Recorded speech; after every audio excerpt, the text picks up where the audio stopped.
No way. Yeah. Dylan, you know these producers. They're pretty crafty spinning those occupations. Well, that's not crafty. That's They could list their bold-faced lie. The producers could list their job as masseuse, the way they massage these careers. Yucky. The producers could call themselves masseuse. You said it again? I tried. Terrible joke. You said it again. It's a great joke. They had to... You are a hater tonight. They head to a theater.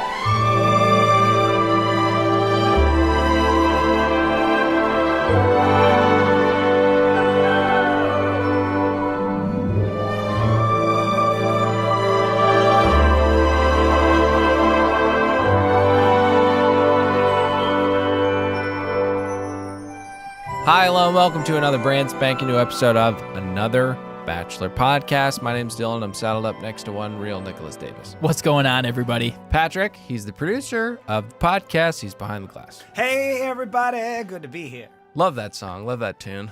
Me too. Patrick sounds a little soft to me. Do I? Huh. I think you sound great. I'll get back. I'll get up a little more up on the mic. Yeah, and he'll be yelling at various points this evening, I'm sure. So, yeah, the levels will balance out. Guys, we start off with a pretty chill vlog from Colton in bed, hair all messed up. Maybe you were right that they're trying to attract a younger demo because the younger demo is all on YouTubes.com and they all watch fucking vlogs. It's the first time they've ever done it, and I thought it kind of was jarring to see it, to have the show start that way with his shirt off. It was stupid. They're trying to talk to the kids, Dylan. Like, that was me. Like a goddamn rookie. I had my phone on. Yeah, they are trying to talk to the kids. This younger generation is so comfortable with that selfie video. Everybody, it's like expected that you're talking to a camera. Social media is like my job. I am uncomfortable holding a phone up, looking at it, talking to it. You look like an absolute dunce. I don't know how these people walk around daily life, the streets of New York City, the streets of Shanghai, wherever these vloggers' travels take them, and they walk around society with a freaking camera in their face. Anyways, let's talk about the Shanghai, Bachelor. Notoriously vlog capital of the world. So, we've got a congregation in the living room. Chris Harrison comes in and says, "Today's a damn good day to fall in love." Hey, Chris Harrison, watch your mouth.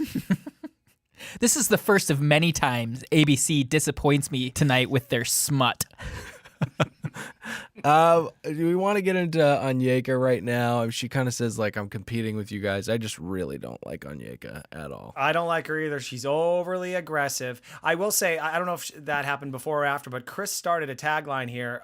If you've learned anything from watching The Bachelor, it's timing is everything. So he kind of sets the pacing here, which we see in the show, which is really what you do is you just get as much time with this guy as you possibly can, and you edge everybody else out. There's no more manners or rules. Yeah. Timing is everything. Well, we'll see who rises to the top of the cream. How does it go? The cream of the crop? Cream of the crop. Yeah. And just like UFC 1, the only rule, there are no rules. Okay, so a date card gets dropped. Pat, I think we need a roll call. Roll call! This is who's going on date number 1. Demi the blonde, the go-getter, the interior designer. Bree the model. Tracy the wardrobe stylist, wearing the hat that looks like she went to Coachella. Elise the makeup artist. Nicole. Hannah G got her first impression rose. Catherine looks like Camille Grammer from Real Housewives of Beverly Hills. Yeah. And Arneka. I will not know how to pronounce her name. So if you were like a judge, like at an ice skating rink, what would you give Patrick's roll call there? Honestly, I mean, compared to historically, that's an 8.5 out of 10. I think thought it you're was lying great. to the listeners. I think that was about a 6. And he's done way better. I disagree. So, very quickly about Demi being the interior designer. Yeah. I saw screenshots floating around of her in a Pottery Barn smock. So I think that might be her interior decorating experience is showing people an apothecary table. No way. Yeah. Dylan, you know these producers. They're pretty crafty spinning those occupations. Well, that's not crafty. That's They could list their bold-faced lie. The producers could list their job as masseuse, the way they massage these careers. Yucky. The producers could call themselves masseuse. You said it again? I tried. Terrible joke. You said it again. It's a great joke. They had to. You are a hater tonight. They had to a theater to see Megan Mullally and Nick Offerman. I don't think a lot of these girls know who the fuck these people are. Mainly because Nick Offerman is more or less unrecognizable. I thought it was Tate Fletcher. Deep pull. Yeah. I don't know who that is. MMA guy makes coffee. Got it. Succinct but accurate. Yeah, it was funny to watch Nicole struggle to remember Will and Grace. Hey guys, I wrote down a question. I guess 5 minutes into this segment, I just wrote down, hey, what the fuck is this? I hate it. It was horrible. Well, no, wait. There's two components to hating this. One is, why are Megan here and Nick Offerman? They're talented people in their own. What the hell the young kids say? Stay in your lane. In their lane, being comedians. Coming in here, hacking it up, trying to make something out of nothing and being funny. It's just horrible. It always falls flat. They've done it several times with comedians. It never works. And I hated it. And then I also hate what I think you're about to get to was the overall bit or what this did. Oh, right. Megan and Nick are longtime actual Bachelor fans. Yeah. This isn't their first appearance on the show, but man, are they bad at it. Being a little negative, I mean, we love Nick Offerman and Megan Mullally. They're absolutely phenomenal, but Yeah. this is A little bit socialist for my blood, but okay. Take it easy there, Hardo.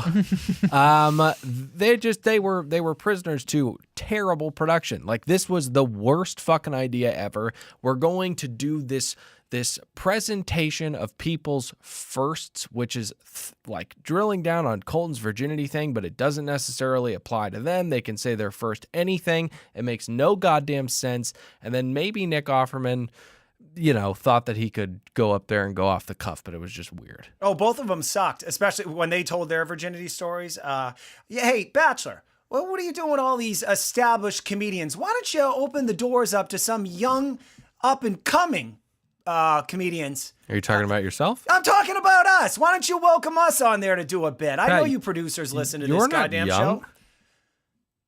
It'll be we'll let Dylan and Nick on. It'll be a cold day in hell before I acquiesce to those smut peddlers at ABC. Okay. But I will say, regarding Nick Offerman's story, Yeah. Tracy described it as cryptic. Right. It was anything but. He was talking about fucking, if she was not clear on that. Tracy, get with it. Oh, man. Very early got sick of hearing her voice, but don't want to get ahead of myself. Yeah, we are getting ahead of Hey, can I ourselves with also that. throw some thoughts in here? Of course you're allowed to. It's the podcast. Oh, right. Yeah. The overall premise is that you're going to get up there and you're going to talk about your first time or make a joke out of it, whatever. That's under the idea that every girl has a great memory or experience from the first. This could trigger some things, is my point. I mean, there's 30 girls here still, or like 26. I'm just saying, not everybody had a really good first time. Okay. It didn't necessarily have to be your first time having sex. No, I got that, but that's the overall metaphor they're trying to drive home here. Got it. Not touching that with a 10-foot pole. You were telling your story about first time doing anything. Right, but it has to be kind of in with. That's fine. So It let's did it. on. It's at this point where like Demi is just so confident in what she's about to do. Demi at this point I realize Demi is the new Corinne. I think that she.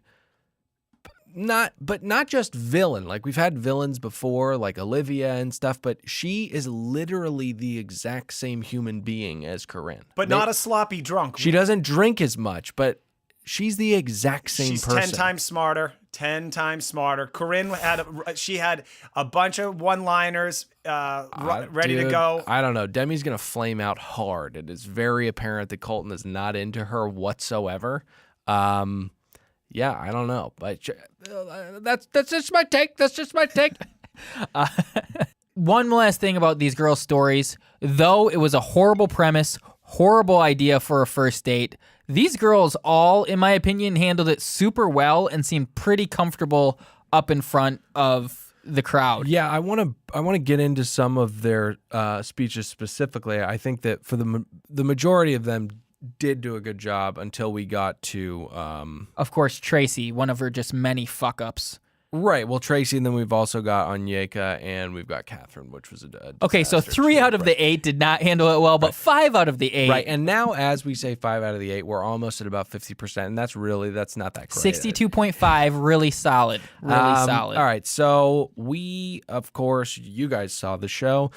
They perform in front of 200 people when the sun sets. But first, we have our Bachelor who gets up and tells a very, very brave story. Pat?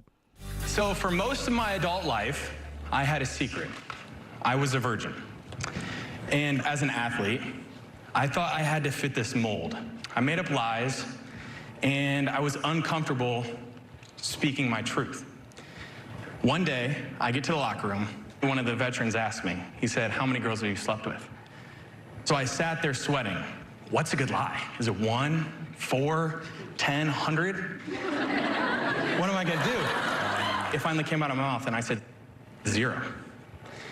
And I didn't know what the reaction was gonna be, and I was expecting to get ridiculed. And the first thing that I heard was, "Wow, man, that's really cool." For so many years, I allowed this to be a burden on my life, and it was unnecessary.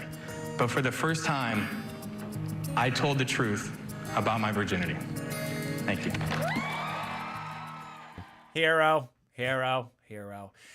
Hey, Colton, I love, he's being intellectually dishonest here. I love when he's like, I didn't know. Because Should I he's say? gay? I didn't say that, dude. I didn't say it. I don't think that. I don't know. Right. But I love how he has to like come up with like confused whether or not he should say 100. He didn't know what number. Hey, Yeah. there's a 10,000 teen movies Right. that discuss or focus on this as part of the storyline. You're a liar, Colton. You don't even. Guys generally don't. How many, dude? How many have you? How many? Right. And you know what else? Guys usually don't when you, I don't know what age he said this, but when you say I've never slept with anybody, it's rare that guys will be like, "Hey, it's really cool, man. Hey, everybody gather around. Colton's over here. He's the cool guy. Hey, guys, Colton's really cool." Hey. Let's pick up Colton and carry him on our shoulders. He's my fucking hero. I wish I still had my flower. I don't know why girls are attracted to this. I mean, I kind They're of get not. it. He is very, very handsome, but he's a big old baby. This guy's like 26 years old. He sounds like a baby up there. All right, let's break down some of the girls' speeches. Elise absolutely annihilated it. Elise, you know, we joked cruelly last week. The only note that you had for her was not a shot, which was mean. Funny. Erroneous now, I believe, actually. Yeah, she really came out of the woodwork. Just so everyone knows who we're talking about, Elegant Elise. She's the redhead in her early 30s. Oh, she's the elegant one. Oh, that's right, the elegant one. I love Demi. Demi's full of terrific one-liners this evening. Whether she's aware of the delivery of them, I'm not sure. But another similarity to Corinne Olympios. yeah, she applauds Elise for her bravery in admitting and accepting that she is 31 years old. Yeah, she's just quite the phenom. All right, let's get to Onyewa and then Catherine. Well, sorry. I'm so sorry. Let's move on to Onyeka and Catherine. Pat, you have takes? Yeah. Okay, so this is where the two girls kind of have like a mic battle off or something. All right, this is way too aggressive for this show. They're not on the right show. I think these girls think they showed up to like the Housewives or Bad Girls Club where I missed that show, by the way. They used to like throw up on each other. Oh my God, pee that in was each a other's show. orange juice. Yeah. They showed up for that show, but this show's a little classier than that. Nekra, I know I'm butchering her name. I apologize, but it's her parents. Onyeka. It's her parents' fault for naming her that. They're from a different country, Patrick. Okay. All right, sorry. So anyway, she gets up there and starts getting aggressive with the crowd and the other girls, and I don't care about you guys, and calls Camille Grammer out, or Catherine, whatever her name is. Yeah. So, of course, Catherine is chomping at the bit to get up there on the stage, and I believe she kicks over the mic stand and says almost like, "Come get me," or something. It's weird, like the producers just have these two dummies in their hands, right? I was going to get to this later when Onyeka comes out with a fucking air horn blowing it in Colton's don't face. get me What the started. fuck are I would you have kicked her thinking? out on the spot for that one. The producers, she's just one of those dumbasses that the producers can float these fucking awful ideas out and she will just say yes, spin around and go do it. And then Catherine's so dumb that she responds in kind to everything that Onyeka does. They don't even have to tell her to do anything. All right, so let's get to Demi. She's very confident in her story. She says that she cannot wait for the room to fall in love with her. And I have to say, she should have been confident because what she did up there was extremely badass. It was what you'd call a power move. Yeah, Pat, you want to break it down? Yeah, she gets up there and actually makes case for love and a first kiss, and then she jumps off the stage, runs to Colton, and sticks her tongue down his throat, and he reciprocates. Like David goddamn Copperfield running out into the crowd and find someone to assault. You know, he's worth like $400 billion or something like that. Heard that. Yeah, that's because he had millions of families just like mine sitting around the TV in the early 90s watching his specials. Or paying exorbitant rates to see that outdated magic show he has in Vegas. By the way, some whispers of sexual assault right around town. I've heard. Whispers, it was right in front of her eyes. He would grab a random female from the crowd, bring them on stage, and just essentially make out with them the entire time. Really? Oh yeah, it was very intense. It was a great analogy and pull by me to compare Demi running out to Colton by him. Not to toot my own horn. Well, you just did. I did. And then you fucked up saying toot my own horn. It's ironic, The isn't whole it? thing is very embarrassing for you. But David Copperfield, great entertainment. Until that son of a bitch from Magic Secrets Revealed had to go and ruin it for us. What are you fucking talking They about? did an entire hour on Fox TV unveiling how all the tricks were done. They did like 5 actually, and then the last one, the guy unmasked himself, and everybody thought it would be like a famous magician, but no, it was some idiot that just.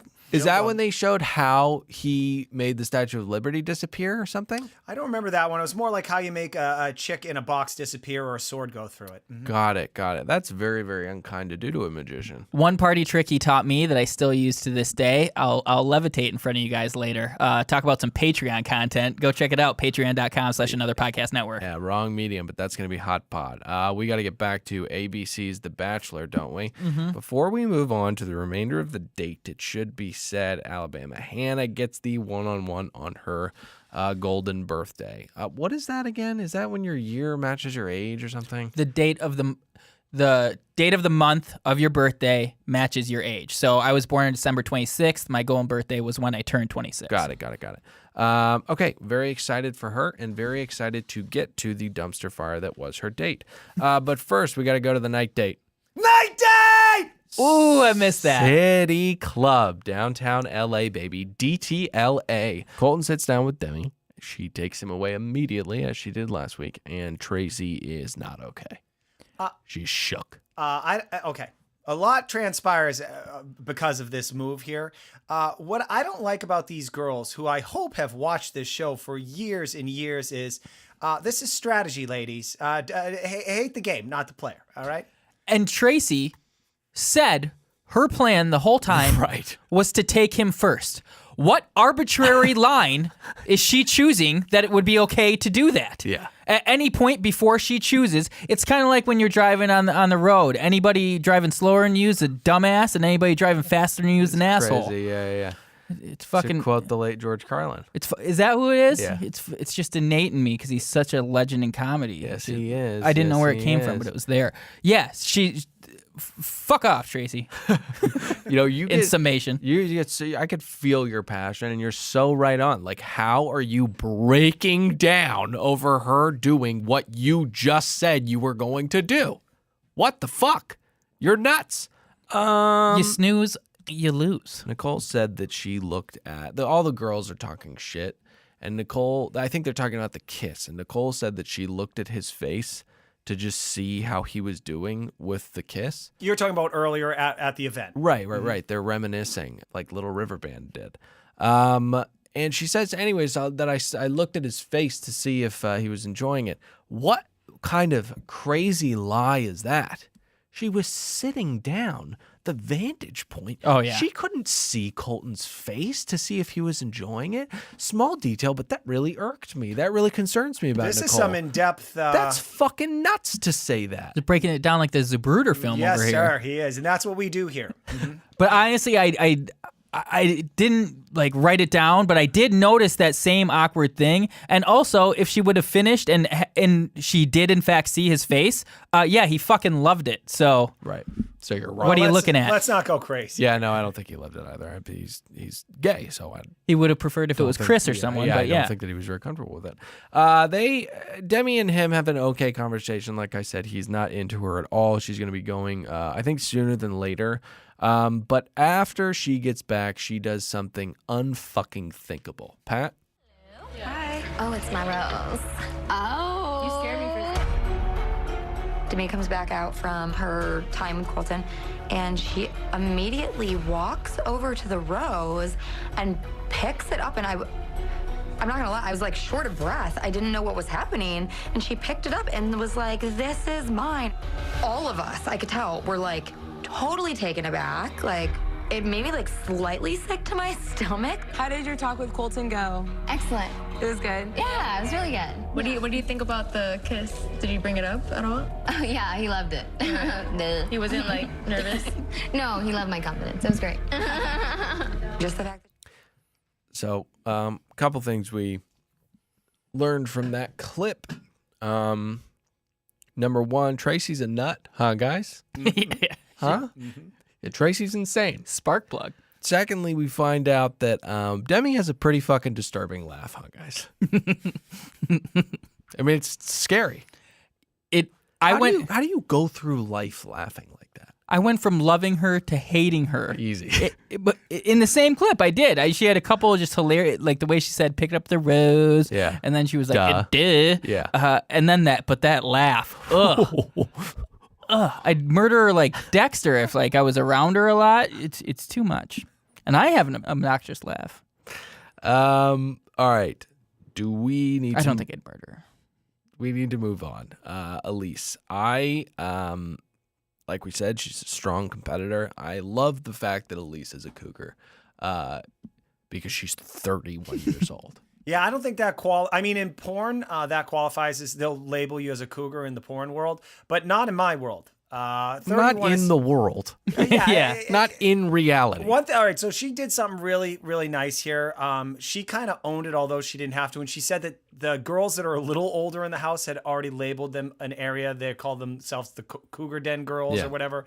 I think she's doing something really smart here. She's not pouring it on very strong like some of the younger gals are. And I think that's a main reason why Elise is going to be around for a while. He doesn't feel pressured. It's more like hanging out with his mom. Dumb. I just think he did. It's a dumb take. It's hanging out with his hilarious, mom. super funny, Pat. Keep it up. That's why that one reviewer said they thought we were at each other's throats. Well, when you guys be more encouraging. You guys make me want to murder like Dexter. Huh? How about that? I didn't think that was staying in. That cements it. It's got to stay. What cements it? You repeating it, the callback. But what's that mean? What's the word you said? Cement. Cements it. Sorry. Jerk. Inside baseball. Yeah, I think that she's just a normal human being. I think she's just a smart, normal human being. And it's refreshing when we get, every once in a while, you get one of those on this here show. Just a regular old salt of the earth, Sandra Bernhardt looking regular person. Colton tells her a secret. He leans in and says that if he had everything figured out, he wouldn't be here right now. Okay, so moving on. Tracy and Onyeka have an insane conversation about Demi touching that rose. I mean, they both think that it is absolutely unfucking believable that she did that. Again, ladies, have you seen this show? You're spending time bickering to each other while other ladies are strategizing and utilizing their time more effectively. This will be both your undoing. I'm surprised after that the two ladies didn't go in the corner, grab a shotgun, and literally shoot themselves in the foot. That was... What, Dylan? That was so stupid. Okay, then, so she's talking to numerous people about this slight, this spitting on the crest that is ABC's The Bachelor. But the last person she needs to talk to is Demi. Okay, can I talk to you for a minute? Yeah, what's up? Just like a little thing that was like bothering me from earlier, and like I'd rather just like talk to you about it. Yeah, what? You know when you like walked back over and picked up the rose? Yeah. And like we're waving around, I got like a bothered myself and like the meaning of like what it stands for. Yeah. Like is a lot to everyone. Yeah. And I think everyone just thinks like it's Colton's to give to everyone, and like nobody feels like they should touch it. Sorry about that. Took us back. Yeah. Yeah. Totally sorry. Gentlemen, what is it about the mixture of cuckoo and catty that messes with a female's larynx? That was pretty grungy. What is it with cuckoo and catty that mixes? What? That was poetry, what he just said. Whoa. But I don't know. But the only thing I could think of is being in the studio with you and that sound playing when she was giving the speech. It is disconcerting. You know, I gotta say, The Grudge is one of the creepiest things I've ever seen in my entire life. You know what else was really, really creepy? Split. Well, it's creepy, yeah. James McAvoy does a terrific job in that film. But Cabin in the Woods. also, who knew? Who knew with that one? But A little campy for me. Tracy petting Demi's hair after they work it out. Did you see that? That was so fucking weird. Dylan, the hand, I don't know what the movement was on the hair. It actually reminded Caress? me of Caress was Bane in The Dark Knight Rises, where Bane, the guy who's been floating his whole empire and funding all this terrorism, when he tells him, "Do you feel in charge?" That's how it was, more like that. It's incredible how relevant that scene is to so much that we talk about on our respective programs. Patrick, you have brought that specific scene up. I mean, I think that this is probably the third or fourth time, right? Again, I think it speaks to the relevance of the clip itself. Not Patrick. How is it possible that someone applies the third movie to so many aspects of life? I do not know what Tom Hardy looks like. He looks like a fucking Adonis. That's what he looks like. He's a chameleon in his roles. That's a great actor, dude. I know. Absolutely There's only stunning. 10 people that are real actors. Everybody Daniel else Day, Tom Hardy. Tom Hanks. No, get out of here. Leo DiCaprio, 1,000%. Yeah. Mm-hmm. All But the other people, all you other actors out there, anybody can replace you. So it's been a while, and we have a lot more show to go. I'm having so much fun. So, let's get to Nicole. Nicole talks to Colton about Adrian.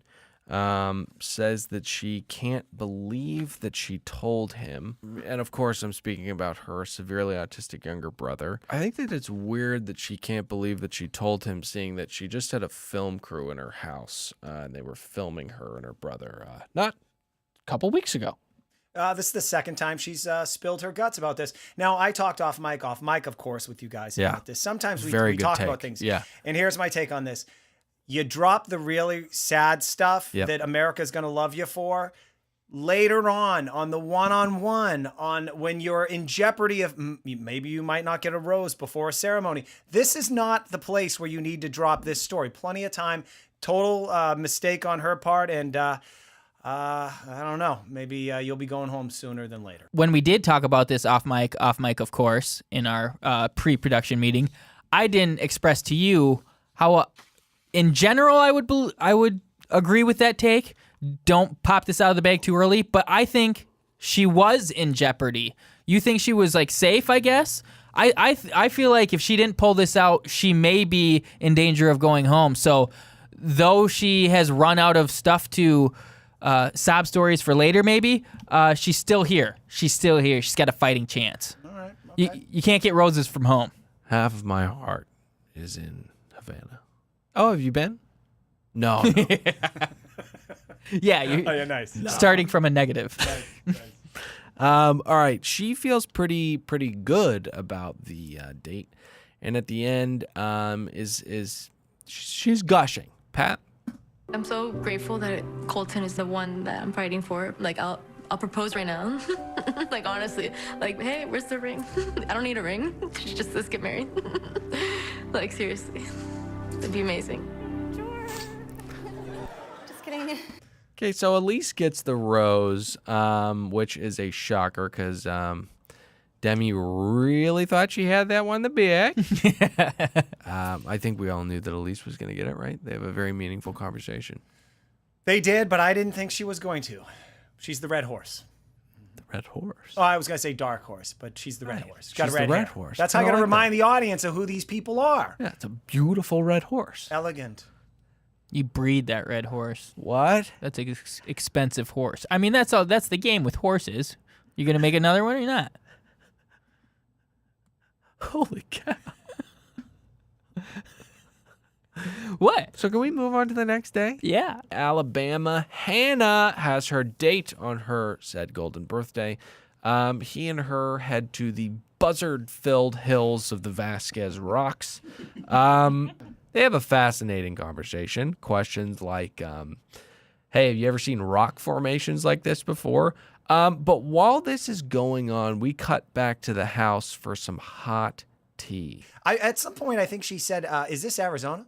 But I don't know. Maybe I did her. I was drinking a lot. She said, does this look like Arizona? Which is even worse because you've seen it, evidently. You've been to Arizona, so you should know if what you're seeing now reminds you of before. It's just like a confirmation. She's just looking for a confirmation. Is my memory of what Arizona looks like right?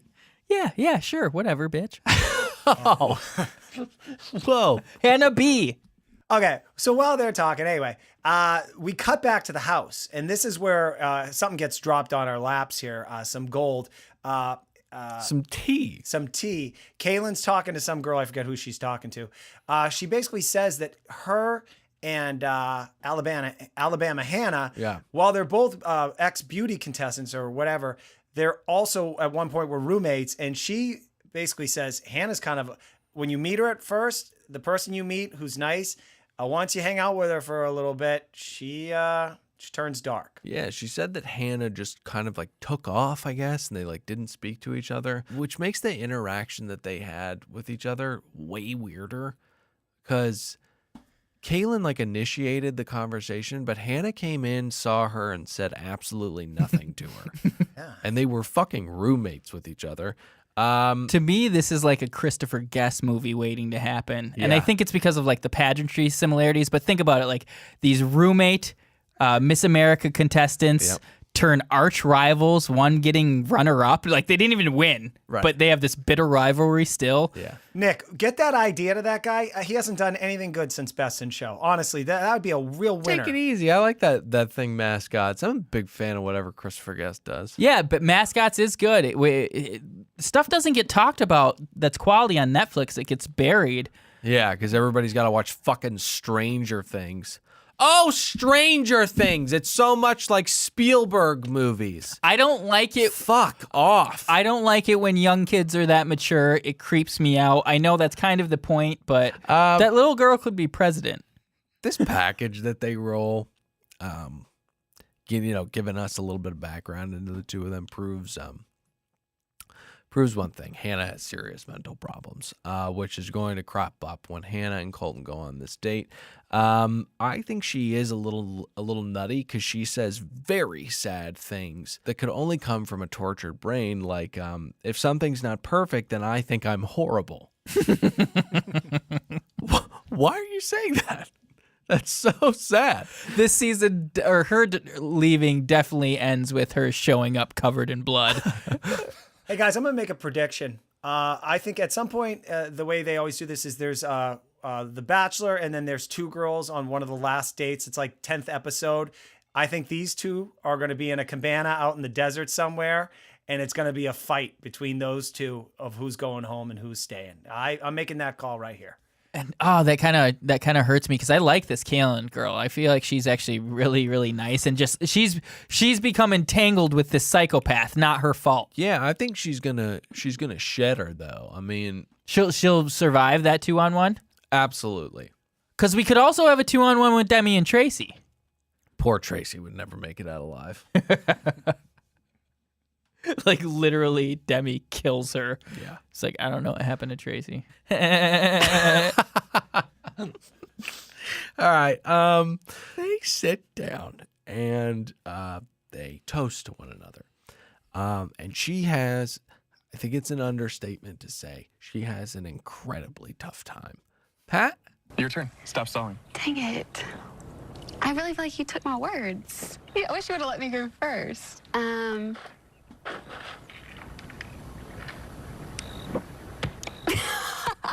can't do this. Okay. How do I start it? What did you say? You say, let's make a toast too. Let's make a toast too. And then Okay. put some words together. Just I'll put a bunch of words that sound good, that are real. They're real words. Okay. She's tripping. Okay. Let's make a toast to, first, it's my birthday, so to Happy this birthday. amazing day. And, yeah. Cheers. Roll Tide. Gentlemen, as we all know, pageant contestants have a long history of being able to think on their feet when hit with the tough questions, such as go make a toast. I have another example of this. May I indulge? Yeah, of course. Never gets old. Not being sarcastic. No, I know. Recent polls have shown a fifth of Americans can't locate the U.S. on a world map. Why do you think this is?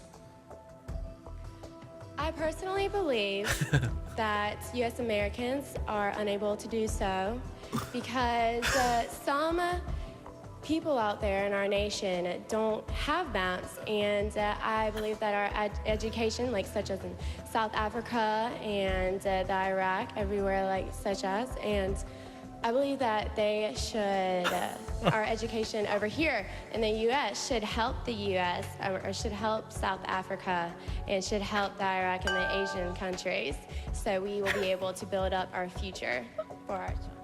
Thank you very much, South Carolina. Again, never gets old. I had no idea it was that bad.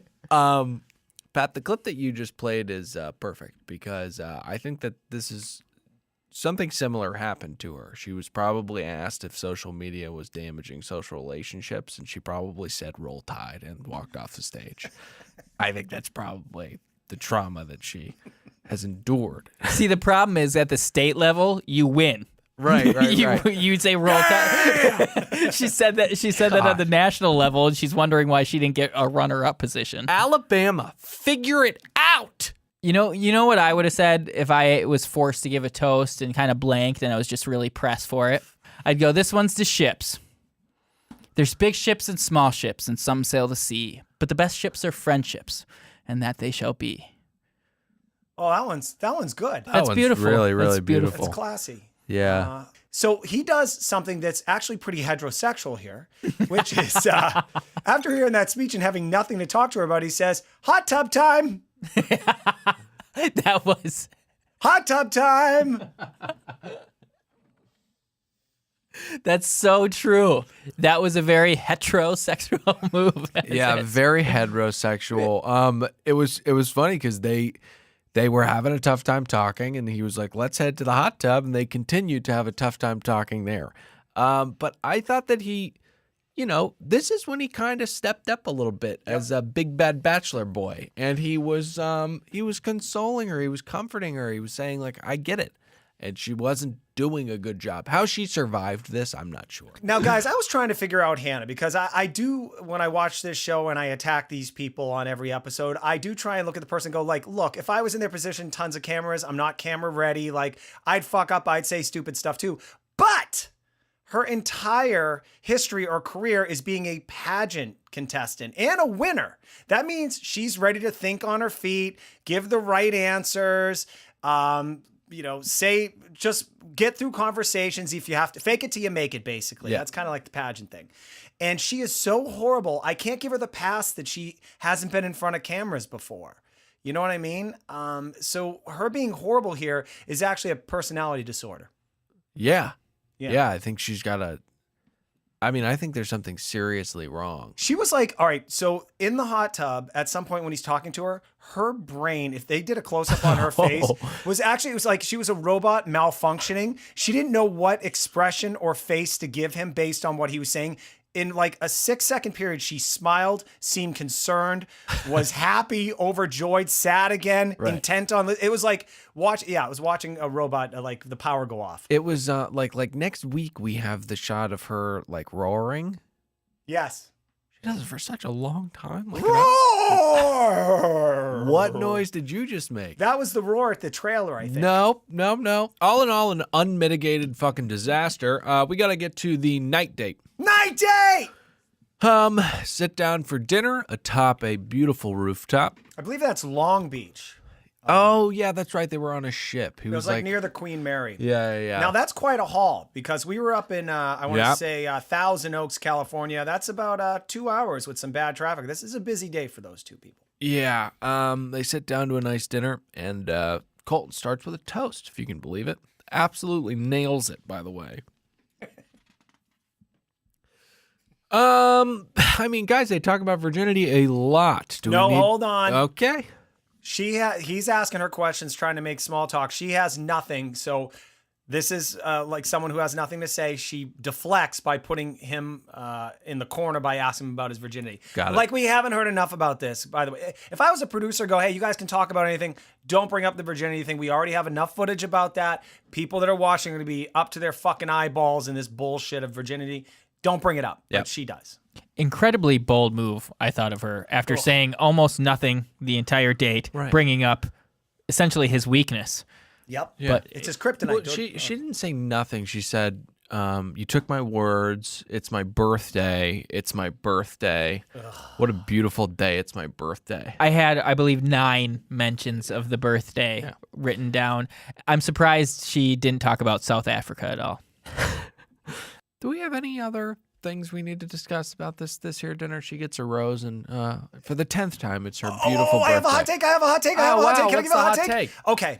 So I think on the outside, on paper, we're like, this girl's gonna be great. She's good looking. She's a pageant queen, so she must be good on camera. Colton might be into her. She gets the first one-on-one. That they put a lot of like energies towards these one-on-one dates, okay? Including fireworks that probably had to have permits put out months before to shoot this off Long Beach Pier. Colton, by not giving her the rose, meant no fireworks. Now, I'm not saying that they wouldn't hold off fireworks, but they had this already planned that she gets a rose and you see the fireworks show. Can you imagine him going, nah, and then having to go back to production and going like, no fireworks tonight. You're telling me she won him over? That conversation was a nothing burger. And then she concludes it by saying, I'm telling you right now that I'm telling you everything right now. I mean, that's a hot take right there, people. 132 degrees or whatever it is. I personally want 5 stars. I want 5 stars, people, for that. Yeah, one. we deserve it for this episode, for that take alone. That was absolutely phenomenal, Patrick, and I clap again. Okay, before we get to the group date, I want to talk about a continued abuse of power by ABC. We see a package for the rest of the season, which we've already seen just in the show. Oh yeah. That's before. That's not That's not in the commercials. That's just part of the show. So we're halfway through this show, and already we get a trailer for what we're going to see in future episodes. What? All right, so this footage we've already seen. It's Colton getting away with this. Professional time wasters, and we're eating it up. The footage is, there's some new elements though. It's Colton jumping over the fence, running away from production as Chris Harrison chases him and seems confused. Over a wall, Seen liberal it propaganda. But Liberal propaganda. Then he says, I'm not going to be like the other bachelors. I don't need to get engaged. And that's the first time we see him do that. That's some real drama there. Yippee. All right, date card gets dropped, and we've got a roll call. Roll call! All right, here's who's going on the next date. Alex with a manly face. I'm glad the date finally showed up. Erica, Katie, Kaylin, Tasha, Kirpa. I can't pronounce that black girl's name. Cassie, Heather, Nina, and Courtney. You know who you sound a lot like? Who? Billy Eichner. Is that right? We'll get to him in a sec. Today is going to be epic, Colton says. Camp Bachelor has opened its doors to these young ladies. Guys, I gotta say, I love this date. I love camp, period. I actually have to agree. Compare this date to having to go on stage and do a little one-man show. I would be fun. so pissed if I... Bags, Red Rover. Right. Duck, duck, goose? How much? Duck, duck, goose? How much do you think Colton dominated Red Rover? He was just fucking those girls up. Yeah. You know he only has one speed. I tried to hold on and he dislocated my finger. You told me to come over. Colton looks like an absolute fuckboy today. They're playing badminton. I thought he looked nice. No, he's wearing that dumb Justin Bieber preacher outfit with the fucking shirt that goes down to the knee thigh area, and it's like it has these crescent moons that cut up and expose it's the hips. It's the dumbest shirt.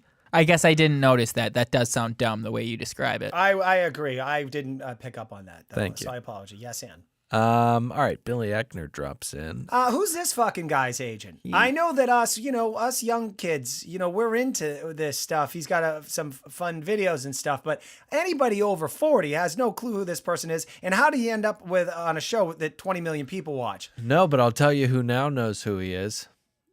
Those 40-somethings. Because Billy Eichner absolutely knocked it out of the park tonight. I think you're really overestimating the strength and buying power of the over 40. That is not the demo. It is 18 to 34. You are dinosaurs and no one cares about over 40. Billy Eichner is hot. Yeah, internet. Go pass. Huh? Billy go on the pass. Billy on the street, and this says nothing of my personal preference for him because I think he just yells at people on the street, and that's his thing. And I can be Billy Eichner too. But anyways, hit us with a clip. No. Oh. He says, last time I was around this many virgins, I was on The View. Hilarious. Lie. I'm sure they've all had plenty of sex. And then he says, Reach. I wanted a spot on the Goldbergs, and I got this. I mean, come on. that was so funny. That was the line of the night. He also said some other stuff, which may have been perceived as a little provocative. I'm glad you waited to have sex until you found someone who can successfully do a three-legged race. I think that's what they're gonna do. Yeah. Egg on a spoon. Is this not criteria that you normally look for? No, the first thing I do, I'm gay. I know that's a shock, Colton. And that I think you should look into. Maybe you're the first gay bachelor and we don't even know. I no. Put that in your promo. See you later. That was his drop the mic moment, being very provocative. I don't know. We all think Colton's gay, so there's nothing new there. We're pioneers. Mm-hmm. It's time to get to the jamboree. The red team wins. They win the final event. That is camp competition as old as time, the tug-of-war. Why is Colton standing in the middle of them, stepping in mud for no reason? To fuck up the integrity of the competition, clearly. I agree. He should. Why can't he be watching? Standing there. Ruin a perfectly good tug-of-war because I agree. It's a time-honored tradition, and there's nothing like watching a good-natured, competitive, not Colton in the middle, tug-of-war. Yeah, exactly. But also, he's caked in mud. He doesn't need to be caked in mud. We forgot to mention that the stakes are very, very high at this jamboree. The team that loses will be sent home. The team that wins will get to stay. A lot of the girls think that this is going to be some romantic overnight with The Bachelor. When the girls at home catch wind of this, they're very concerned, and it ultimately amounts to a 9 o'clock bedtime in a cot next to your competitor with Colton far, far away. I think the people who got to stay overnight should have really played it up. Oh yeah, he just one by one he slept with all of us. It was a very passionate night of lovemaking. I can't believe for his first times he had so much stamina. He's quite the stallion. Yeah, he totally is. That would have drove them nuts. Let's get into the night date though. Night date. He and Heather have a conversation. I like her, but I don't. I do, but I don't trust her if she's really never had a first kiss. Right. If she has had a first kiss and is lying, I like her more. Kaylin is a shoo-in. She is an absolute shoo-in. We learn a lot about her tonight. We already knew that she was a state champ. She's a state champ of a state that she barely even lived in. But tonight we learned that she is somebody who works with children and almost died when she was 2 years old. I mean, this girl's not going to get eliminated for a long time. You know what she almost died of? No, what? What is it? Yeah, keep try work. Endo. Endometriosis? Encephalitis. You almost had it. You almost had it. I was fucking stoked when I heard this girl had encephalitis. Randomly, I've got a bunch of encephalitis knowledge. Yeah. I had to do it. We had to just like pick a disease at random, like 5th, 6th grade, do a report on it. I retained quite a bit. Yeah, one person's tragedy is your gold mine. Yeah. And you guys are in luck as well because I'm not one that's going to hoard this information. Right. I intend to share. Yeah. Encephalitis is a very general term, meaning inflammation of the brain. Right. But there are many causes of it. Most often, though, it's from viral infections. Oh, I thought you were going to say trauma. Oh, no. I don't doubt that some head trauma could be considered even encephalitis because, again, very general term for inflammation. Yeah. But no, most often caused by viral infections, including many mosquito-borne illnesses. Oh. The headline grabber, of course, West Nile. Right. Yeah. That's a type of encephalitis. But you know another type of encephalitis? Yeah. Lacrosse encephalitis. Wow. Yeah. Is that from Wisconsin? Wow. My hometown Oh, I knew it. of La Crosse, Wisconsin. Again, I picked this at random, 5th, 6th grade. I learned all this as a 12-year-old. Lacrosse encephalitis was discovered in 1965 after the virus was isolated from stored brain and spinal tissue of a child who died of, at the time, an unknown infection in La Crosse, Wisconsin in 1960. They found this disease, lacrosse encephalitis, 5 years later. So to avoid mosquitoes, just try to make sure you don't have any standing water in your backyard. You're welcome. We have got to move to the cocktail ceremony. Anybody you guys want to get to first? How about that Cindy, the NBA dancer? What's she doing Is here? her name Cindy or Sydney? Oh, fuck. It's Cindy. I'm sorry. I'm an idiot. No, I think it's Sydney. Oh, it is Cindy. Okay, it's Cindy. Mhm. No. Wait, it's Sydney. Yeah. She sits down with Colton and whatever. She's going to go home very soon. But Onyeka interrupts her with the air horn, as we talked about. And then again, why do people respond in kind to her? It's fucking crazy. You're referring to her walking through to the door with a fucking full pot that you'd cook. First, a baking dish. She gets completely shut the fuck down. She says, "You'll come back in 5 minutes." And she turns around. Bye. Then comes out with a goddamn chili pot. Bad look. Can I say what I'd do if these two women were having this tart off in front of me while I'm sitting there? Yeah, of course. Absolutely. I'd stand up. I'd look at production, whoever the main producer is, and said, "Well, I'm going to bed."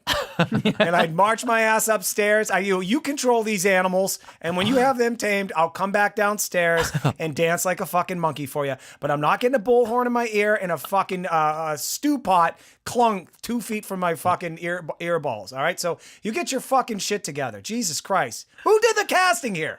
Patrick would be the most high maintenance bachelor of all time. Also, the rudest.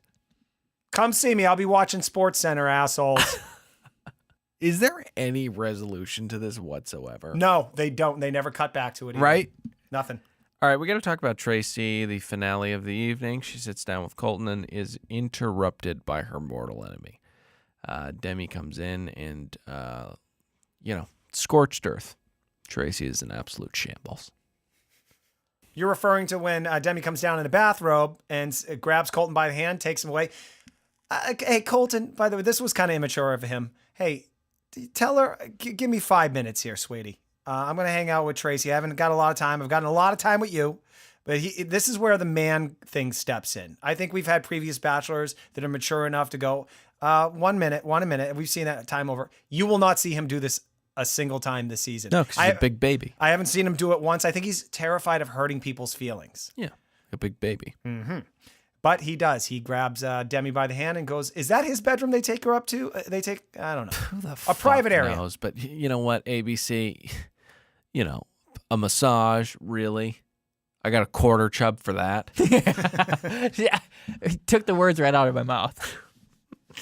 I didn't grow. I was just kidding.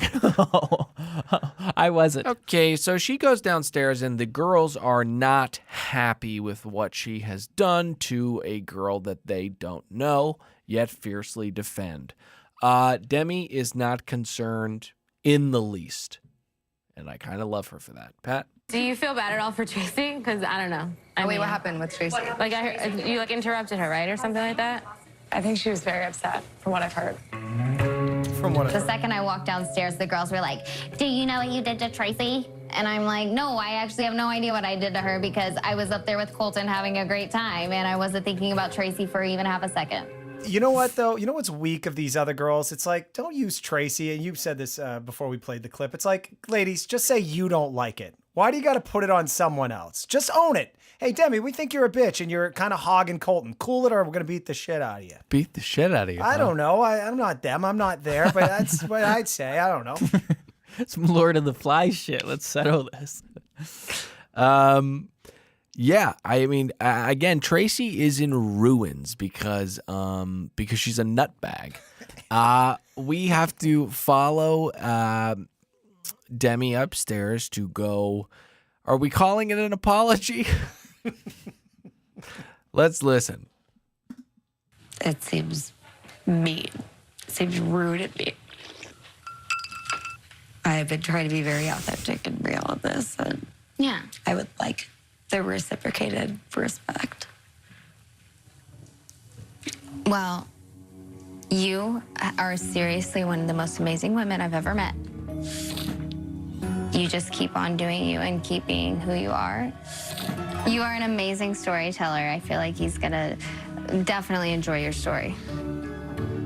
I think it's easy to say that since I'm 23 years old, I'm not ready for this, but I'm starting to question whether or not she's ready for this.